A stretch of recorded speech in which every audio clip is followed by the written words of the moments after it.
Deer Bengali এক্সামার্স, আজকের আমি প্রাগাধনিক বাংলা সাহিত্যের, শুধু বাংলা সাহিত্য নয়, বাংলা সাহিত্যের প্রতিটি ধারায় আমি প্রতিটি গুরুত্বপূর্ণ প্রশ্ন নিয়ে উপস্থিত হয়েছি।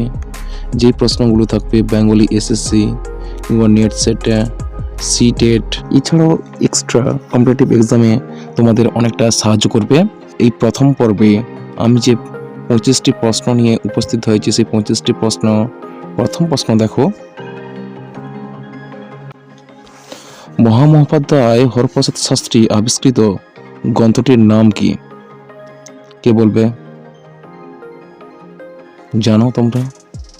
মহামহোপাধ্যায় হরপ্রসাদ শাস্ত্রীর আবিষ্কৃত গ্রন্থটি দেখো চর্যা বিনিশ্চয়। সেটা তোমরা যারা বাংলা সাহিত্যের ছেলেমেয়েরা, সেগুলো আশা করি তোমরা জানতে পারবে। বেশ, দেখো এর সম্পর্কে একটু জেনে নাও তোমরা।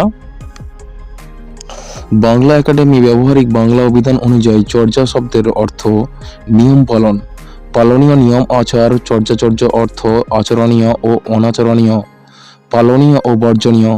চর্যা বিনিশ্চয় অর্থ কি করা উচিত এবং কি করা অনুচিত। এটি যে গ্রন্থে বা যে সমস্ত গীতি কবিতায় স্বীকৃত হয়েছে। উল্লেখ্য, বাংলা সাহিত্যের প্রাচীন যুগের একমাত্র নিদর্শন চর্যাপদের মূল নাম কিন্তু এটাই, চর্যা বিনিশ্চয়। কেমন? দেখো 2 নম্বর প্রশ্ন হচ্ছে দিয়ে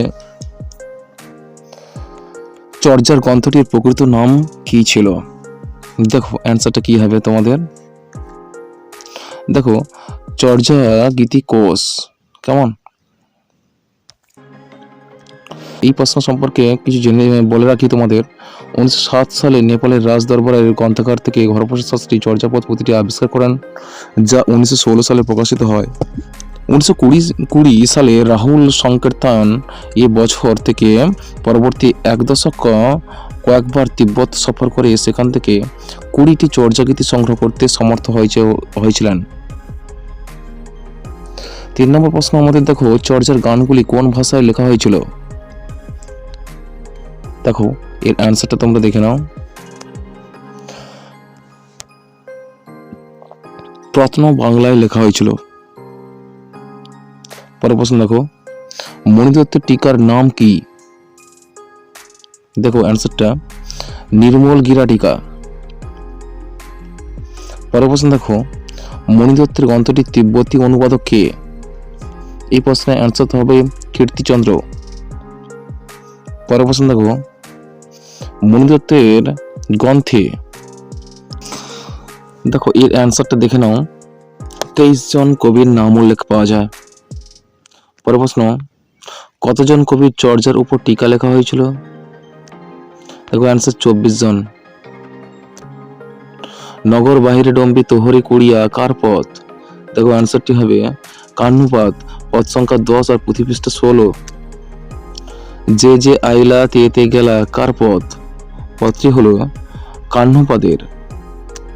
পরের প্রশ্ন দেখো, হাউ নির্বারী কমন ভতারি কার লেখা? পত্রের রচয়িতা কুক্কুরিপাদের। পরের প্রশ্ন, সদ্গুরুর বহে করিস্য নিশ্চল কার রচিত? দেখো এই লাইনটির রচয়িতা ভূষকুপাত। পরের প্রশ্ন, এড়ি এউ ছান্দিক বান্ধক করণক পাঠে আস কে লিখেছেন? লাইনটি লিখেছেন লুইপাত। আপনা মাংসে হরিণা বৈরী রচয়িতা কে? রচয়িতা হলো ভূষকুপাত। খুনটি উপাড়ি মেলেলি কাচ্ছি কার পদ? পত্রের রচয়িতা দেখো কম্বলাম্বর পাদের। পদের সংখ্যা 8, পুঁথি পৃষ্ঠা 13। প্রশ্ন, ব্যঙ্গ সংসার বঢ়িল আজাও কার রচিত? দেখো এই লাইনটির রচয়িতা হলো ঢ্যান্ডনপাত। প্রশ্ন, শ্রীকীর্তন কৃষ্ণ কীর্তন এর ভূমিকা লেখককে? লেখক হচ্ছে রামেন্দ্র সুন্দর ত্রিবেদী। জীবন মৈত্রের কাব্যের বেহুলার নাম বদলে কি রাখা হয়েছে? দেখো বেললি। পরের প্রশ্ন, তন্ত্র বিভূতি কাব্যের মনসার অন্য নাম কি ছিল?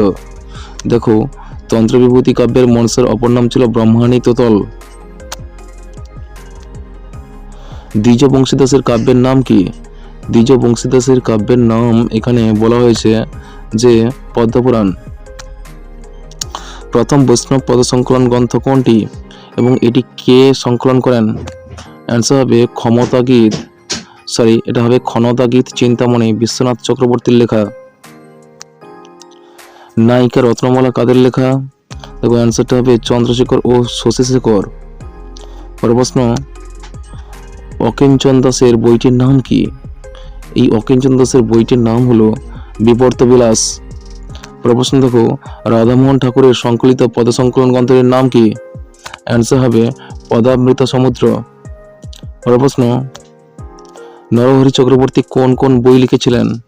এই প্রশ্নের অ্যান্সার হচ্ছে যে ভক্তি রত্নাকর ও নরোত্তম বিলিবিলাস, শ্রীনিবাস চরিত্র।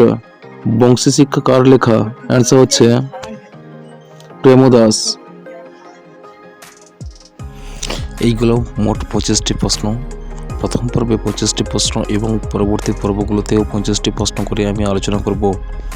আমার এই ভিডিওটি লাইক করবে এবং সাবস্ক্রাইব এবং পাশাপাশি বেল আইকনটাও প্রেস করবে এবং তোমাদের বন্ধুদেরকেও এই আমার গুরুত্বপূর্ণ প্রশ্ন বা গুরুত্বপূর্ণ ভিডিওটিও শেয়ার করবে। শুভরাত্রি।